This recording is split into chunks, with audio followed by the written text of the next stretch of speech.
মোহাম্মদ বাচ্চু। আমার ছেলের নাম মিনাস, মোহাম্মদ মিনাস। বাড়ি ময়মনসিংহ ভুট্টা কাছে। এখানে আমি থাকি। ওখানে এখন আমার বর্তমান কিছু নাই, যা আছে সব শেষ হয়েছে।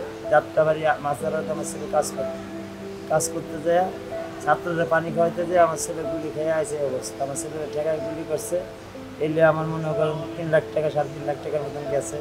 এই ঢাকা মেডিকেল থেকে দূরে করতে অ্যাম্বুলেন্স ভাড়া টাড়ায় রড মড এটি লাগানি সব মিলিয়ে ইন্টু গেল আমার 3.5 লাখ টাকা মতন গেছে খরচাপাতি।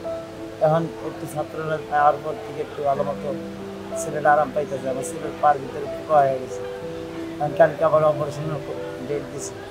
কালকে এখন আল্লাহ যেন অপারেশন আবার কটা দেয়, রক্ত লাগবে 2টা, 6টা দিছে কিনা।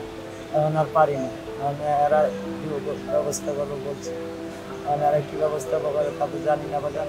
কারণ আল্লাহ তো সব কিছু আমি চাই সব মা সবাই আশা করি থাক।